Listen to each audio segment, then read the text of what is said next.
Good morning. Let me call the meeting to order. This is the time and place for the Planning Hearing Officers' hearings for May 16th, 2012. My name is Wolfgang Kraus, and I'll be your hearing officer today.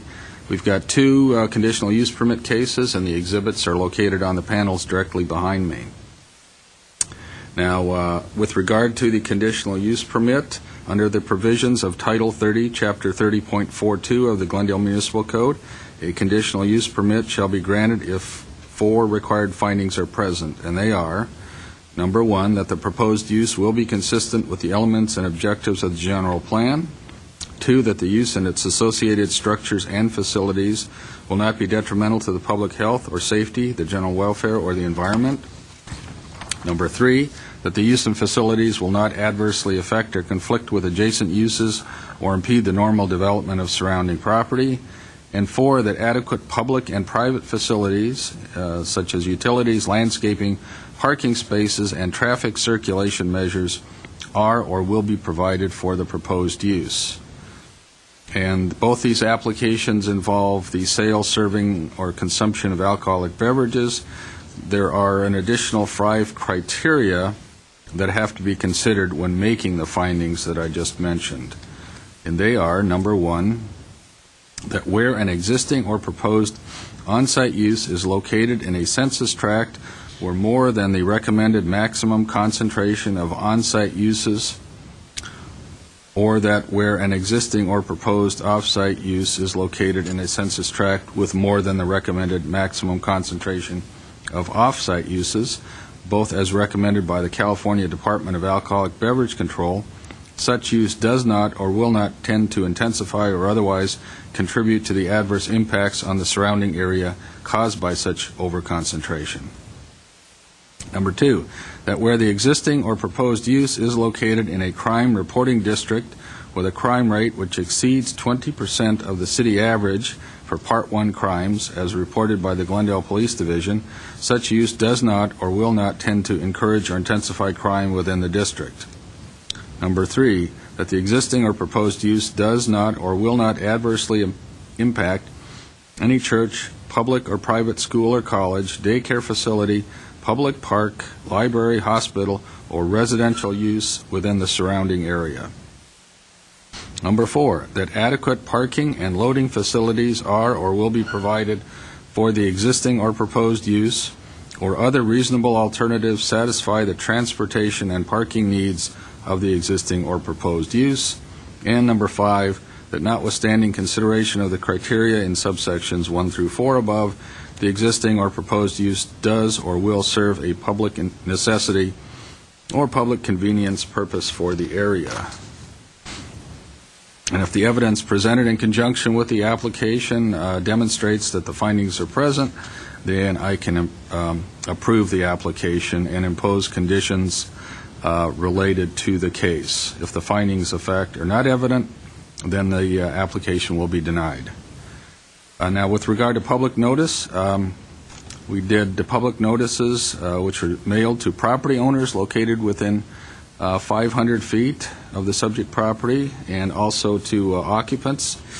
And the site was posted with the public notice, and also the public notice was placed in the local newspaper and on the city's website.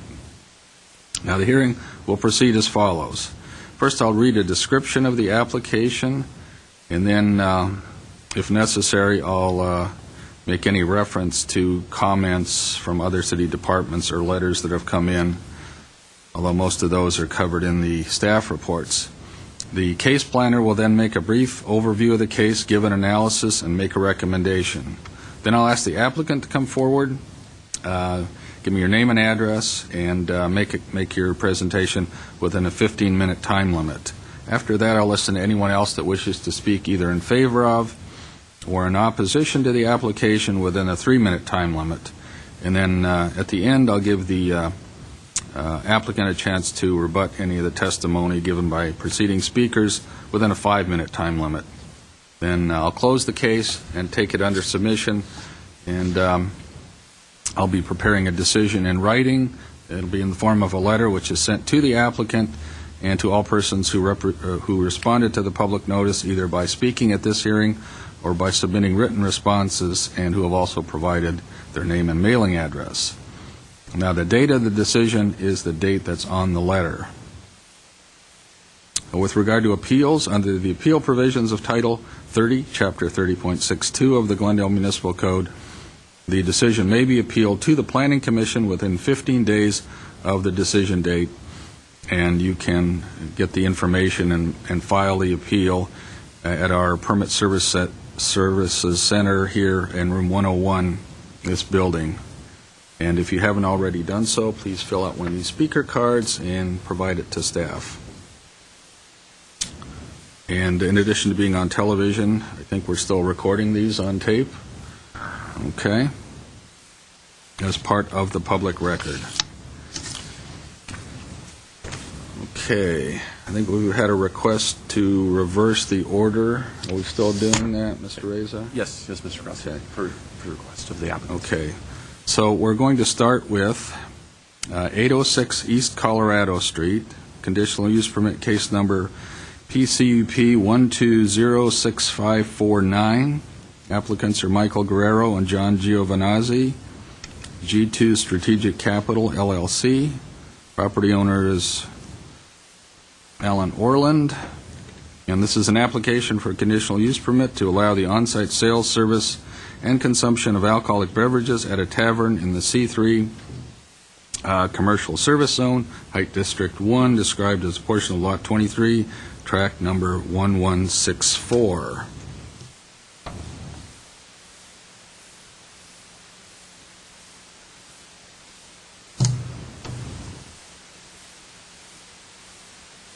Okay, Mr. Reza, do you want to give your presentation?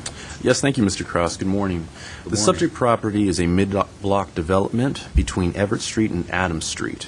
The building floor area is 2,952 square feet, and the lot size is approximately 6,260 square feet. The site contains 0 parking spaces. Mr. Cross, if I may briefly describe why the applicants are here applying for a conditional use permit. The existing site contained an existing non-conforming liquor license for many years.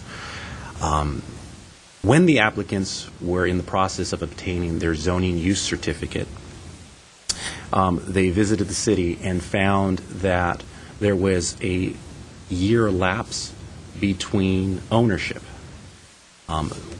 With the change in ownership, the existing non-conforming license was voided, thus having the applicants reapply as if there was a new alcohol license. You're talking about the state license? The state, as well as the conditional use permit. There was no conditional use permit required at the time when this tavern first opened. As I see here. So they didn't buy the old liquor license then? I believe they did. I believe no. Okay. I will direct the applicants at that time. They did not buy the old liquor license. The existing site contains 0 parking spaces. The continued service of alcohol beverages at this tavern is not anticipated to change the parking demand to any significant degree. The Police Department, Traffic Division, and Neighborhood Services Division did not report any concerns regarding the overflow into residential neighborhoods. The tavern will be open 5 days a week. There is a proposed dance floor that will be 168 square feet and will be surrounded by fixed seating. According to the Glendale Police Department, the project is located in Census Tract 3022.02, which allows for 6 on-sale licenses. There are currently 10 on-sale licenses in this tract. This tavern is one of the 10. Based on Part 1 of the crime statistics for the Census Tract, in 2010 there were 78 crimes, which matches the citywide average of 78. Staff believes that the crime statistics and overconcentration of alcohol permits are due to the tavern's location of one of the city's major boulevards. Although there's an overconcentration of licenses in the area, the police department did not indicate any major concerns. This small-scale tavern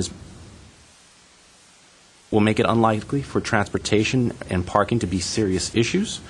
While there is a residential development neighborhood located nearby basically south of the property, it is not anticipated that the residents would be adversely impacted since there have been no major complaints or public comments during the public noticing period.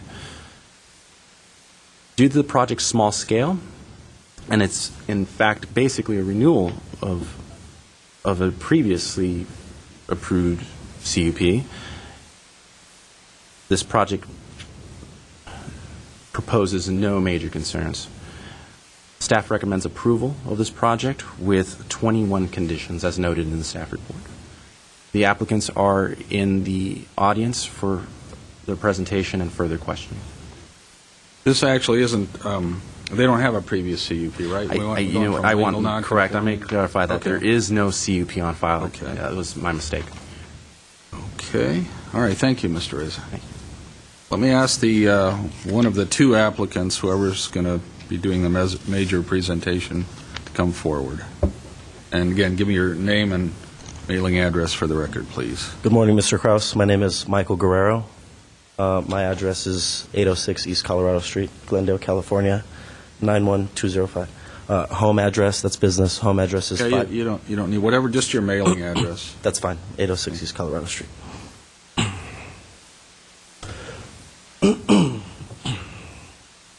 Okay, go ahead. So in regard to our proposed use at 806 East Colorado Street, our findings of fact are as follows. How will the proposed use be consistent with the various elements and objectives of the general plan? The City of Glendale general plan is comprised of 11 elements that outline the vision and objectives for use to meet community needs. Our proposed use is consistent with all elements of this plan, most notably the land use, circulation, and noise elements, which we feel are most applicable and paramount to our intended business function.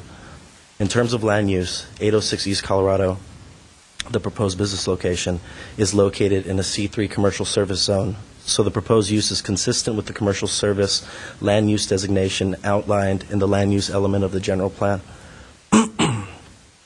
This designation allows for establishments providing on-sale service and consumption of alcohol and entertainment as long as a conditional use permit is in place. As a major arterial, Colorado Street is a major development center well suited for a variety of neighborhood, community, and regional commercial uses. Thus, traffic will not be impacted by our proposed use, since our proposed use falls well within the traffic circulation thresholds for a major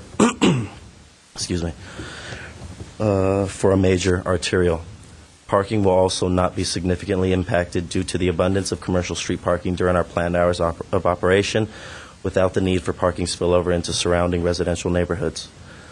The availability of private parking lots adjacent to our proposed location, which are rarely used during our peak hours of operation, will also provide an effective solution when additional parking is needed.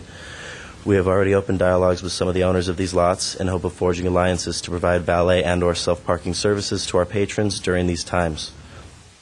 The record will show that in its long history of similar use in the community, the proposed location has not had excessive noise issues with the surrounding neighborhood. Because of the brick and concrete construction of the building, as well as its ideal location on a major arterial, the noise emitted from the property is no louder than the natural amounts of noise generated by Colorado Street. Coupled with the additional noise mitigation steps we are taking to go above and beyond our responsibility as community-focused business owners, our proposed use falls well within the scope and objectives laid out by the noise element of the general plan. Why will the proposed use and its associate structures and facilities not be detrimental to the public health, safety, or general welfare, or to the environment? The footprint of the building and facilities will remain exactly the same as they have been for many years, and thus will have no new impact on the surrounding neighborhood. Our proposed use is consistent with the zoning ordinance for the area. We do not foresee any detriment to the health, safety, or welfare of the neighborhood, and with our implementation of a much improved security plan as compared to the previous operators, we anticipate reducing the area's exposure to noise, traffic, and calls for service significantly. While this is an application for a new conditional use permit, the proposed use is no different than those operated by the previous 3 ownership groups spanning the past 30-plus years. That said, the current applicants' extensive backgrounds in the operation of large-scale nightclubs have taught them the value of a strong security presence that will supersede what any of the previous operations had provided on a nightly basis. All of our security staff is licensed by the State of California Bureau of Security and Investigative Services. They all have vast experience in the industry and will be trained to keep our patrons and premises safe while minimizing the impact on our neighbors. We are dedicated to providing a safe and compliant venue that will be viewed by our neighbors and the city in a positive light. Why will the proposed use and facilities not adversely affect and conflict with adjacent uses or impede the normal development of surrounding property? For the earlier portion of our planned operating hours, we anticipate a low volume of customers stopping in for after-work drinks and a friendly atmosphere to watch sporting events and listen to music. For the later portion of our schedule, during which we will host live entertainment, the majority of the local businesses will have been closed for a significant amount of time before our patrons arrive. For example, our neighbor directly to the west, Bray's Picture Framing, operates a very complementary schedule to our planned hours of operation.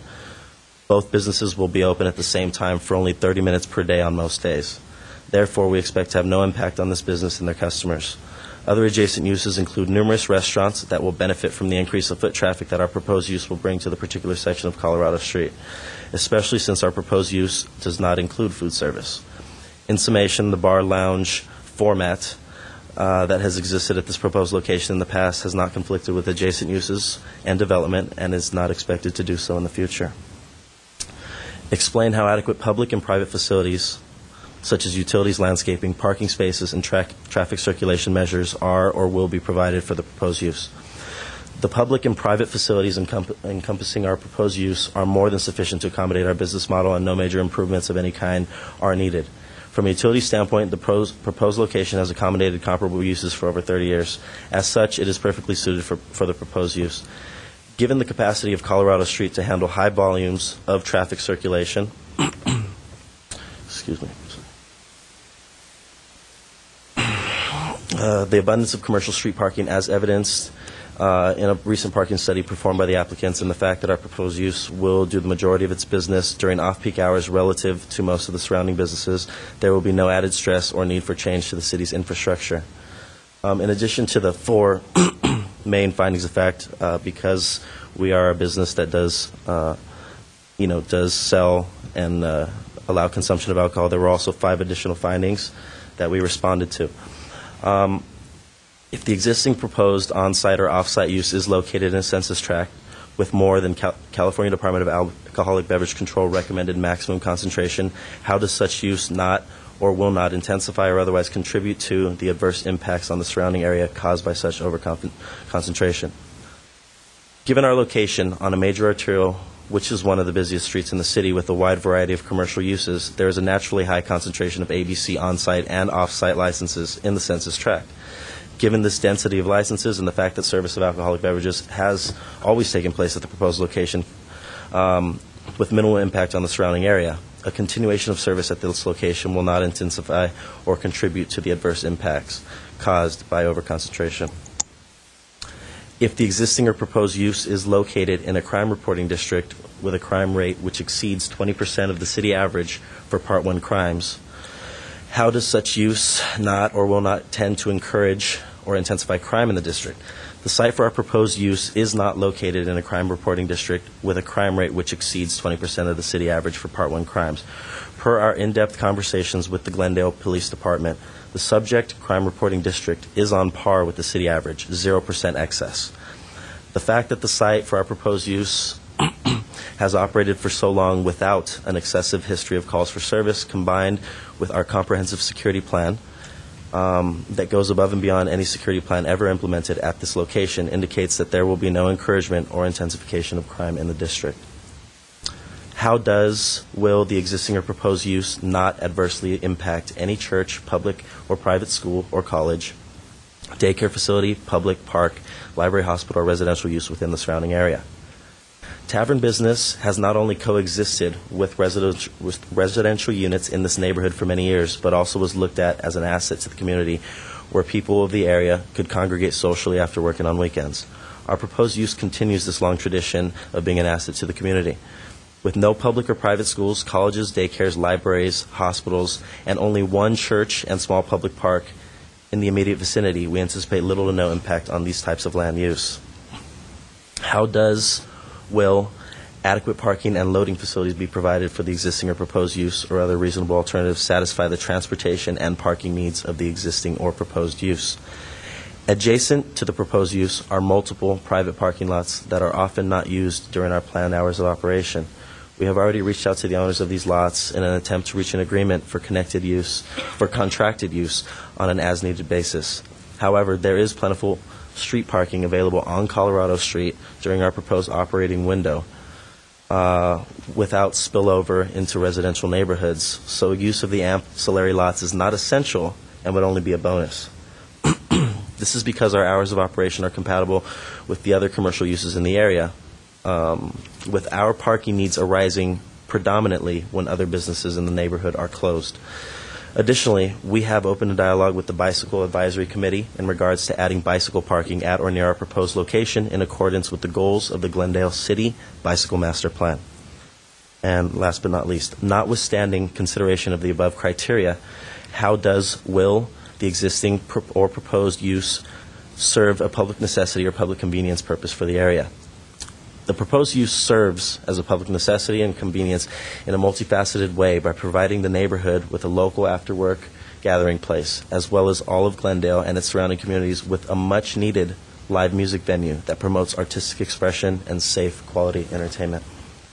I welcome any questions you have at this time, Mr. Cross. Okay. As far as timing, to the best of your knowledge, when did the last operator stop functioning at this location? The last operator, well, he was pretty insolvent for the last 6 months of his tenure in the space. Our landlord's here. He has a lot of light that he can shut on. But he's been out of there for over a year now. Okay. Year and a half, yeah. He basically, the business failed, he stopped paying his debts, and he completely went under and fell off the radar, kind of disappeared to everyone. So you didn't buy his liquor license? No, the reason being he had so much debt tied to that particular liquor license and to his corporation that we were advised by our attorneys that it was not wise to buy his liquor license because his vendors could potentially attach the debt to that liquor license at a later date. So we bought a brand new one. So when did you first apply to the ABC? Oh, wow. Like a year ago. We've been in this process for over a year. We were supposed to get our ABC license in like December of 2011, and at that time, a little prior to that, we found out that after all, we were going to have to obtain a conditional use permit when we were under the impression that, we had a non-conforming grandfathered use. So that kind of started the whole process from scratch. Okay. All right, let me ask you some more specifics about the proposed operation.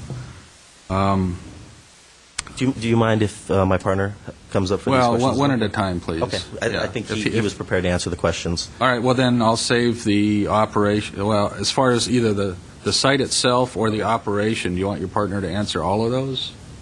I think he's pretty well equipped to answer well, those. then I'll wait till he gives his presentation, and then I'll ask the questions. He's ready to answer the questions. Well, let him make any additional presentation he wants, and then I'll ask. Again, give your name and address for the mailing address for the record, please. John Giovanazzi. Okay.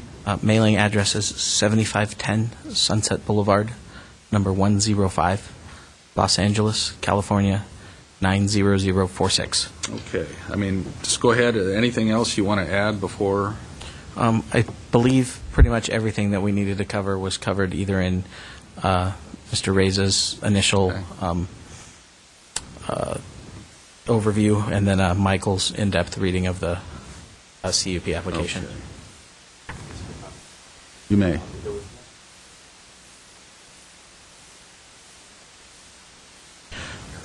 Correct. Yes. Yes. As appears on the floor plan or on the site plan, we do have on-site area on the property dedicated to a proposed smoking patio. The previous owner had used the sidewalk in front of Colorado Street for the smoking for the patrons, and that was one of the major complaints that we had found from the neighbors when we were talking to them initially and when we were checking out his business in its last days. And so going through both the general plan and other CUP applications, and in our talks with Gabriel, it was determined that the best use for that would be to use the side pathway as an outdoor smoking area, and we would also ask that we be allowed to do liquor service on our property in the outdoors.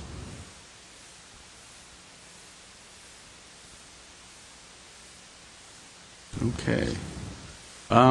Okay, let me just start asking a few questions as they occur to me.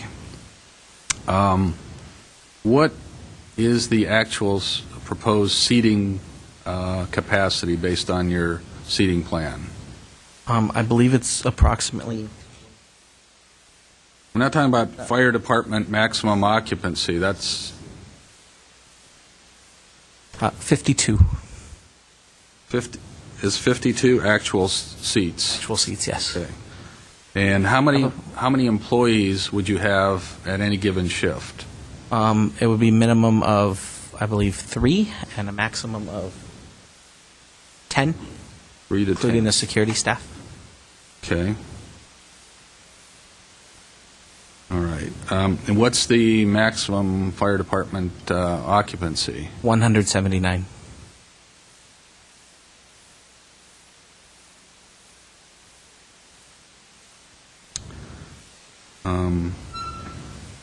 Okay, as far as the inside goes, this fixed seating that's surrounding the dance floor, what does that consist of? It's going to be fixed like a low-rise booth. We actually have a 3D rendering of it if you'd like to see that. Or only if you can leave it as an exhibit.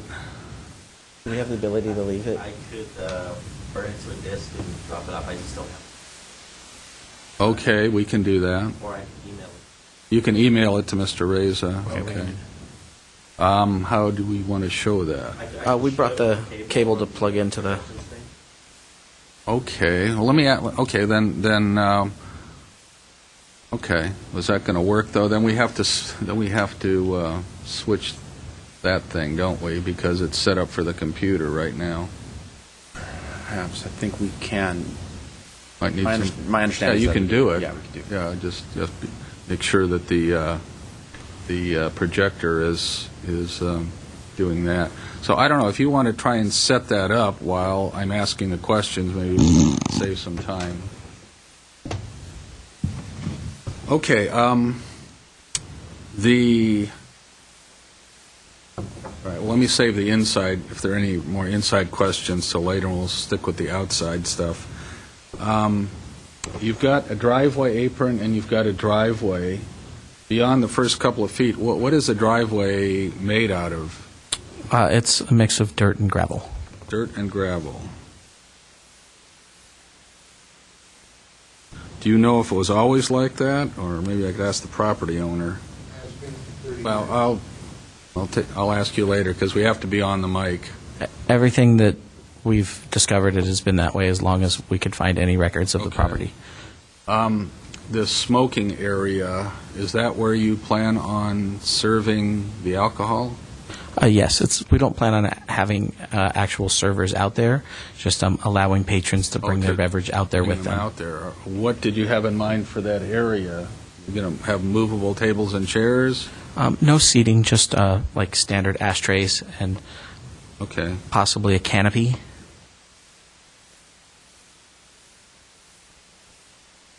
Do you have to smoke when you're out there? Our goal was to encourage people to be out there for the minimum amount of time possible, because we don't. Considering the location in a driveway, what kind of outcome were you expecting? Exactly, we didn't expect them to actually want to drive spend there? time standing in the gravel outside or on the, Okay, so you were going to leave the surface the same. We've explored a couple options, possibly making it a hardscape, possibly a imitation grass.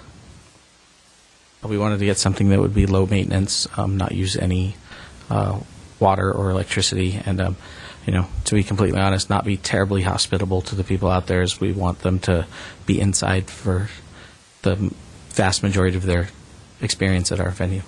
Okay, your colored site plan is colored gray, so that tells me you were planning on paving everything there.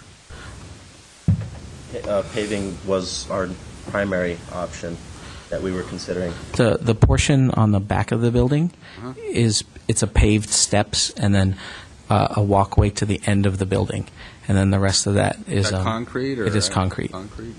It's it's about 50% of the width of the sidewalk in the front of the building. And the landscaped area, the area that's colored green, what were you going to landscape it with?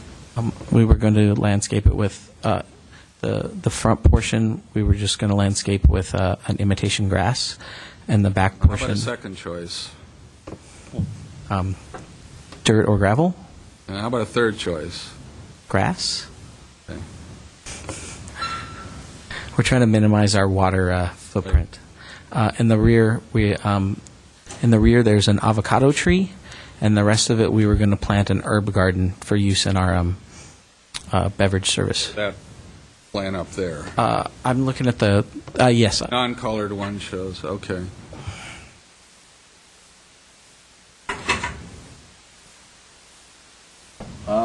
This garage, can it still function as a garage? The door still functional? Yes, they do. Okay. Any reason why you don't want to use it as a garage? Right now, Cars? it's being used by our landlord for storage. He's, as per our lease, he gets 25% of the storage space, and we were anticipating using the other portion for storage as well.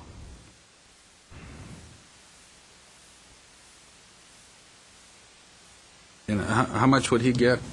Half for 25%. for the property owner? Yes, Okay. Then you get 75%? correct.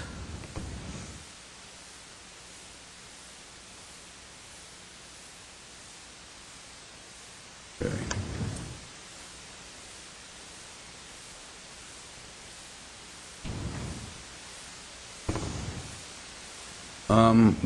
What are this parking study, recent parking study that you mentioned, is that in the file? I'll answer that. As discussed with Gabe, we didn't actually contract a parking study company. It was very, very simple. We basically drove out there during all the key moments during our operation, like our opening time, our peak hours, and our closing time, to just basically count the number of total spaces within a 2-block radius only on commercial streets and the number of spaces available. So it was just a very rudimentary percentage that we calculated, and we found that at any given time, parking's never more than 50% capacity in that radius. So that was the extent of the parking study. All right, then let me continue with Mr. Giovanazzi. Do you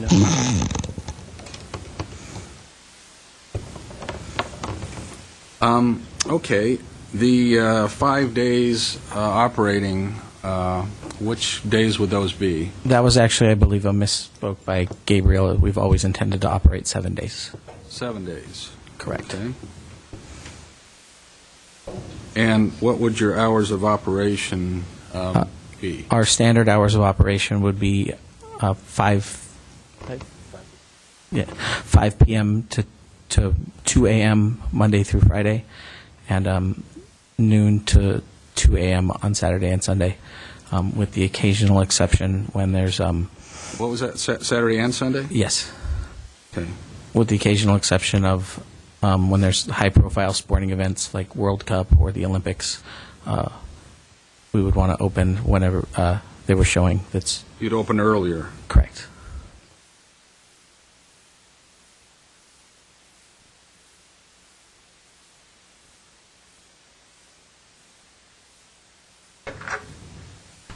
What about when those high-profile events are in the middle of the night? You obviously can't serve alcohol. Correct. We would not open any hours that we're not legally allowed to serve alcohol. There was a mention of no food service, so there'd be no munchies at all? Correct. We didn't plan on serving anything perhaps some prepackaged snacks, but nothing that we had to be prepared. Thank you, John. Okay. What are the, you did this parking study, what are the time limits for parking on Colorado? It's generally 2 hours before 6 p.m.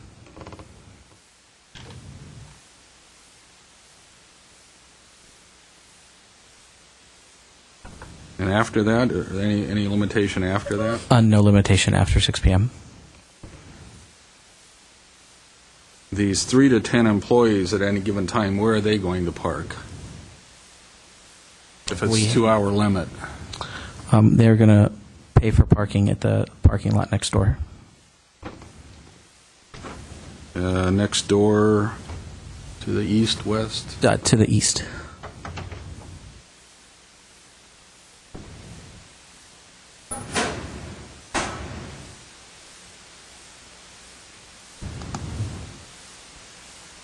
I recall we had some issues with that parking lot once upon a time. I don't know if those have ever been resolved. Directly next door? Yeah, directly next door. They're still outstanding, sir. They're still outstanding. Okay, so we still have some problems with that site. Okay. We've also confirmed from the parking lot directly across the street that they will also happily charge our employees to park there.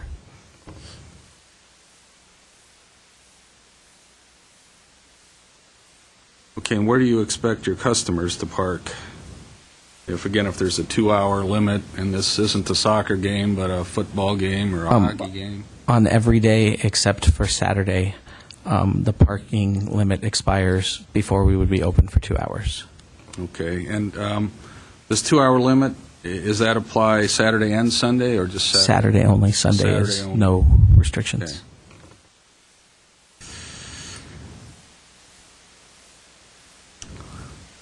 Okay, so you're expecting the customers, based on what's in your application and what you stated, you expect them to park on Colorado, since that's the only really commercial street around, and not in the residential neighborhood? No, we don't expect them to trickle into the residential neighborhood at all. You don't? Yeah, okay.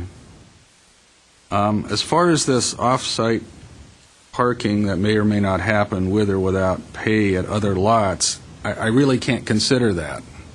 So that's, if you want that considered, you'd have to have an arrangement already in place, and you'd have to have a separate parking use permit application being processed. So whether or not that is optional or not, I really can't consider that. Understood. Okay. Have you thought about paving the driveway and the rear lot to actually provide some parking, maybe three more spaces, or tear down the garage and provide at least 5 parking spaces? We have not considered tearing down the garage, just because the landlord has made it clear that that was not an option in his eyes. As far as parking in the back, we've absolutely considered. We feel that two cars would fit pretty easily back there, even without paving. Well, you have to pave it. Oh, you have to pave to park? Yeah, Okay. You've got to pave it. We haven't allowed unpaved parking for decades in Glendale, so yeah, you'd have to pave it. Okay. How about the draft conditions that are in the staff report? Every one of those acceptable to you, or do you have any issues with any of them? Gabriel, it was 21, correct? They're correct, the ones that were reflected in the staff report. Yeah, I believe that all 21 were all things that we felt were very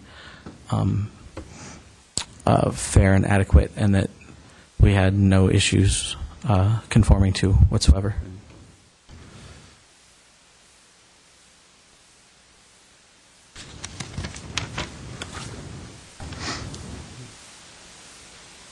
The dance floor is skirting on the 200 square foot max before you become a nightclub. How can I be sure that it's not going to creep up to 200? We were actually going to build a 3-foot high wall and then install permanent seating on both sides of it. It's reflected on the middle floor plan, as well as the video we could show you on the wall. Okay. All right, you want to go to the video now then? It's more clear. Okay. Better on the Yeah, behind me. okay. Look at that. It's just a quick 3D Sure, that's fine. walkthrough of the space. And that's the So this 3-foot is wall? walking in through the front door. That would be the new bar location as seen on the floor plan. Spinning around, this is the dance floor. Just the speed. Encompassed by seating on all sides. And as you can see, the pony wall there that we're building, which was basically recommended by Mr. Reza, Mr. Melis, to kind of show our Okay. commitment to not expanding our dance floor beyond the 200 square. This is a backstage and staging area, as we will have live entertainment for bands. I can go through a little slower too if you'd like. But basically, backstage area for you. Because we're going to do live bands, they need a place where they can store their equipment, where they can get ready prior to a show and kind of press after a show. So this would be the backstage area that you're seeing here with seating as well. So this, wouldn't be a dance floor area or anything of that sort. And then everything else other than that are not accessible to the public, like our maintenance closet, where we have our mop sink, our water heater, an additional restroom, storage, and office areas. But basically, the whole dance floor is right there between that seating. So, Those are just benches then? well, the booths will actually be affixed with anchors and things like that. Or those are designed to be the tables then? We were going for tables. yeah, we were going for a modern look. Obviously, modern has that minimalist type look to it, but those are booths that would be permanent. Okay. All through there. All right, so if you can somehow get that to Mr. Reza, like later today, Absolutely. that would be great. They don't mind the time. Since I've been asking the questions. Okay, I think I'm out of questions for now, so I'll give you a second to. You can disconnect that later or now, whatever you'd like. Thank you. Thank you.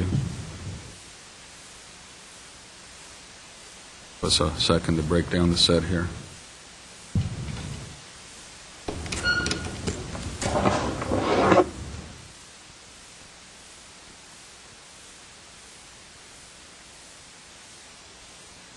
Okay, next speaker, Alan Orland.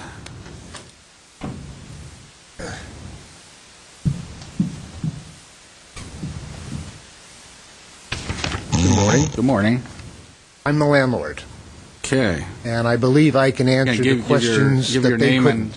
name and mailing address for the record. please. Alan Orland, 23747 Welby Way, West Hills, California, 91307.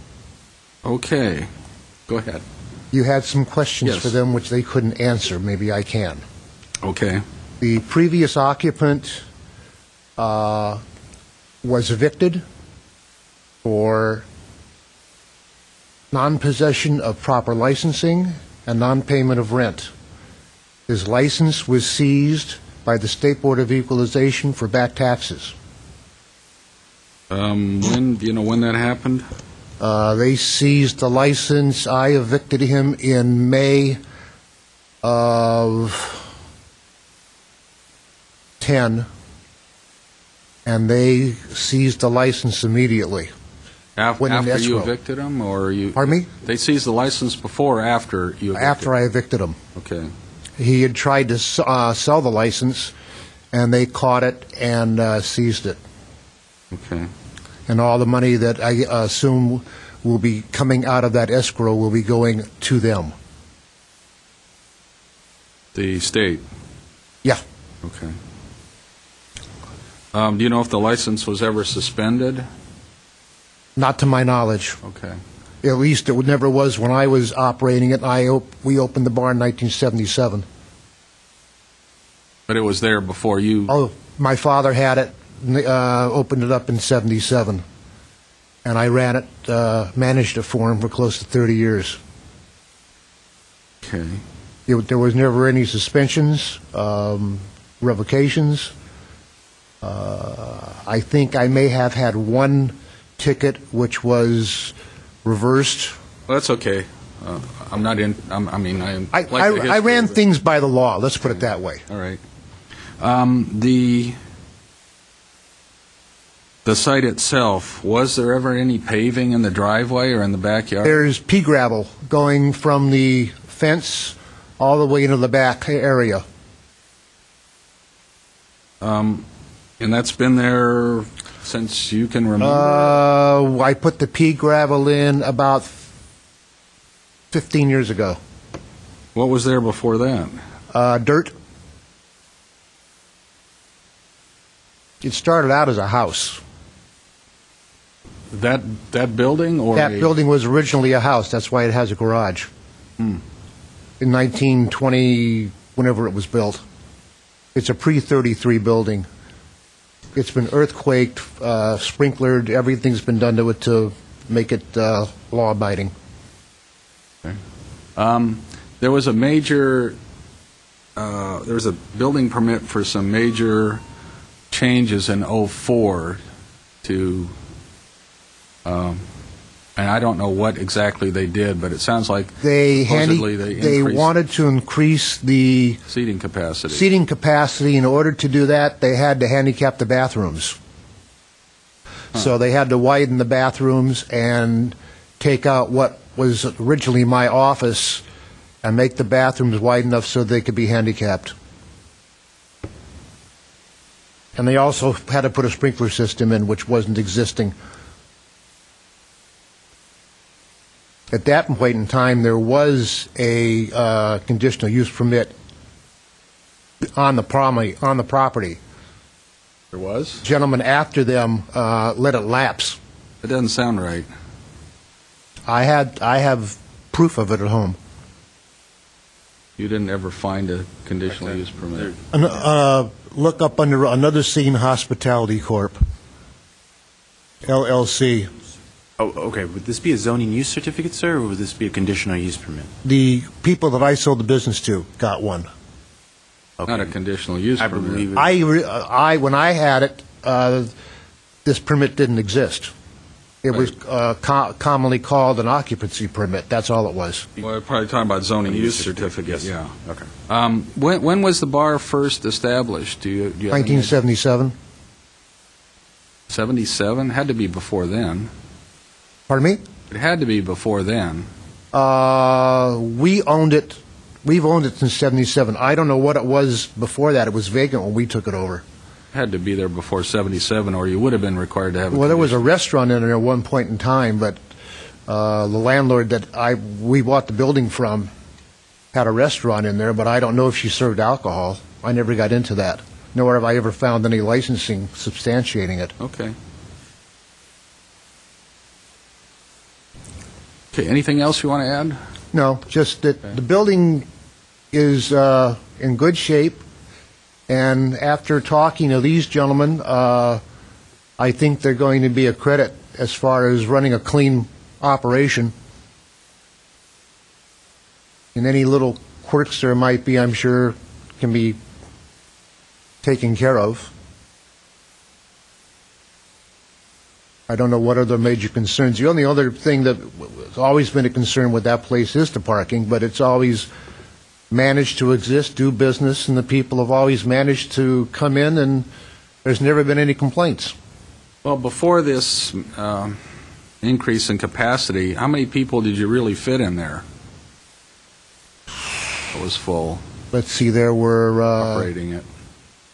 38 chairs at the bar, and there were tables, 2, 4, 6, 8. It could have probably had a capacity of about 65 with the booze and the tables and chairs and the bar stools.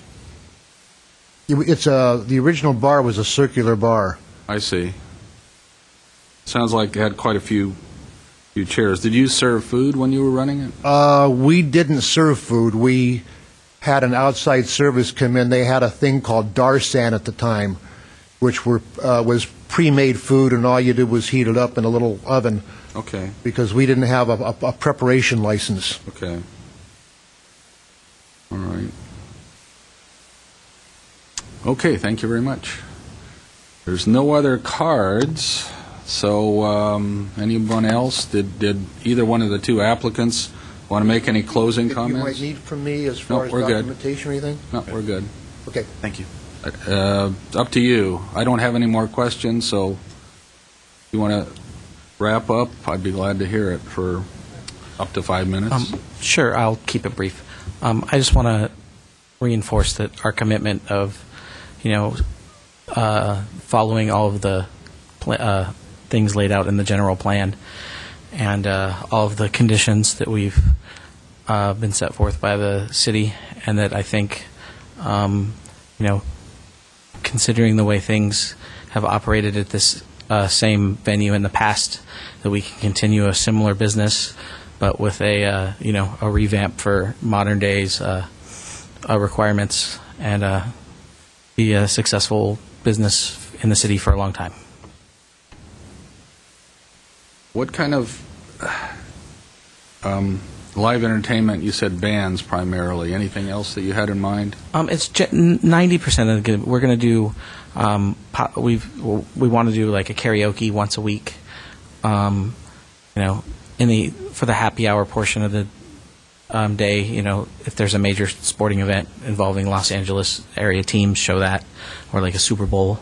So it's in part a sports bar to some extent? I wouldn't say sports bar, more like when there's an event that, we're not going to be a place that's known like, oh, let's go there and watch sports, there's always going to be a game on. It's going to be more of like, right now the Lakers are in the playoffs. If the game is going on and we're open, we would have that on. We're only going to have one viewing screen, so it's not going to be a place where from every seat you could see the.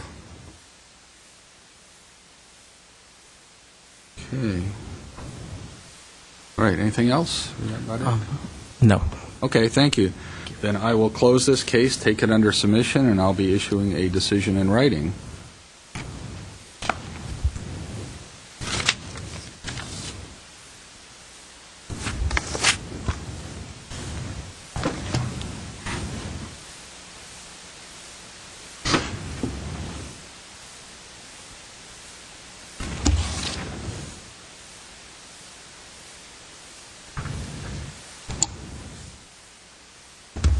So let me open the next case, which is at 1120 North Pacific Avenue, Unit 6.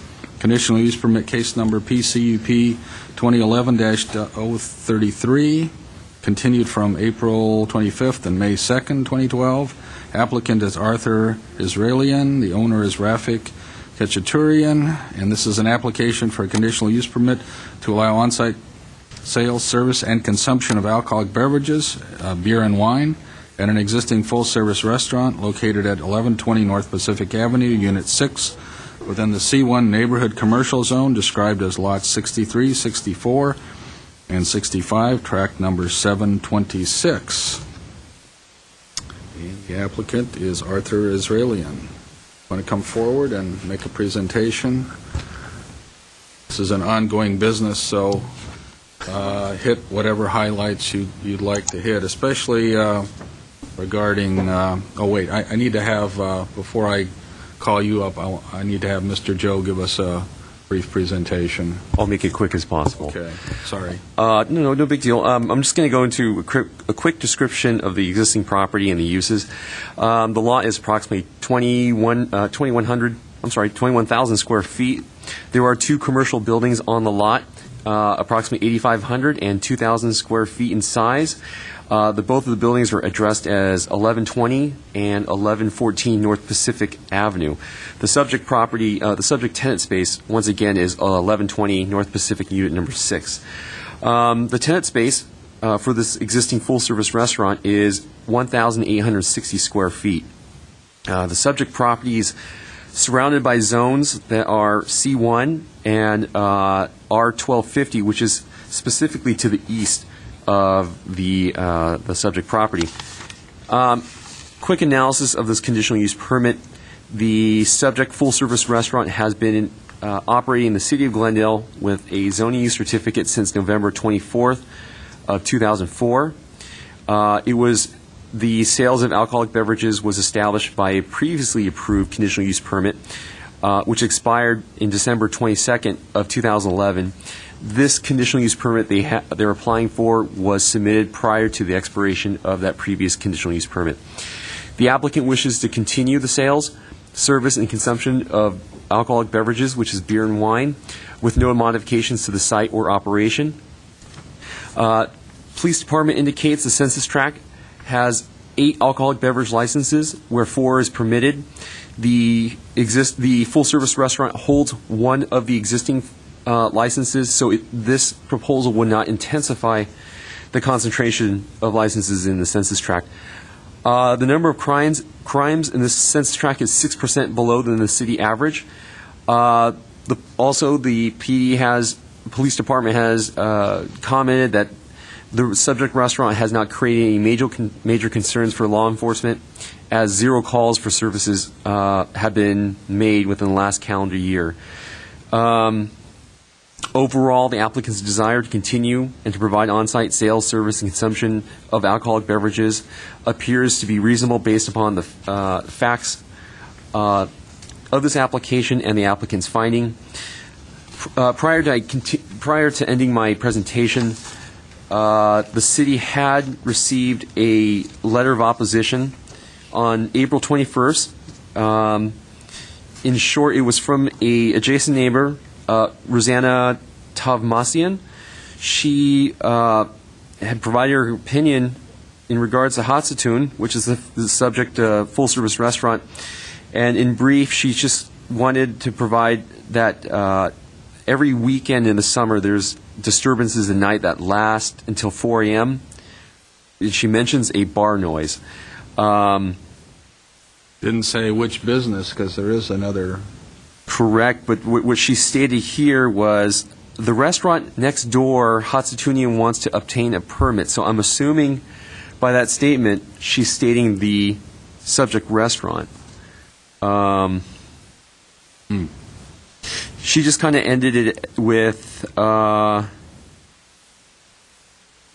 she just wanted her opinion to be heard, and it is better for everyone that the permit isn't passed. I mean, she is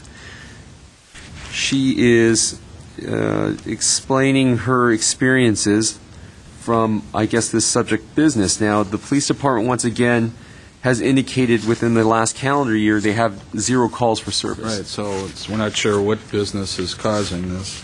Correct. But that ends staff's presentation on this application. I'm available for questions. Okay. The previous CUP, were there any known violations of any of the conditions? None. Okay. All right. And you're recommending approval with, is it the same conditions or the same conditions plus some new standard ones? Same conditions with the new standards. Okay. All right, thanks. Now I'll ask the applicant to come forward.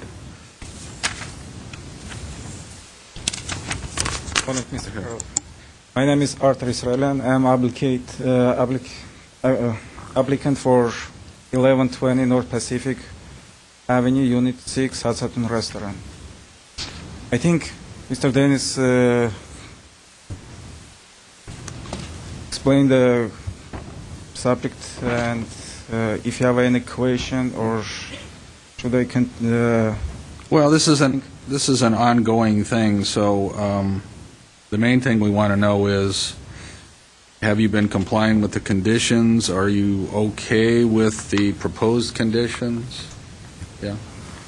Any proposed changes in the way There is you no operate? any changes on the Same? property. It is going to stay the Okay. same.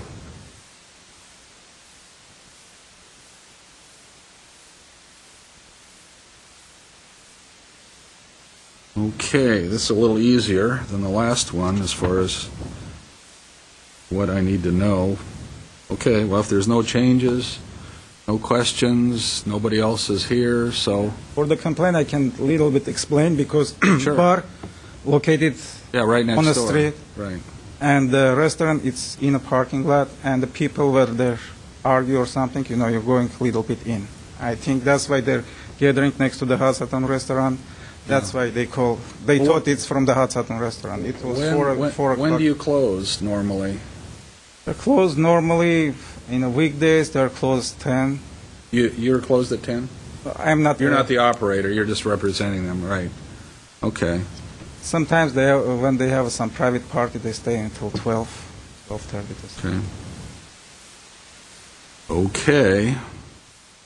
And the bar next door probably is open later, I would imagine. I believe until 2 o'clock. Okay. All right, thank you very much. Thank you. And with that, since there are no other speakers, I will close this hearing, take the case under submission, issue a decision in writing. And it's approximately 10:35. We're adjourned.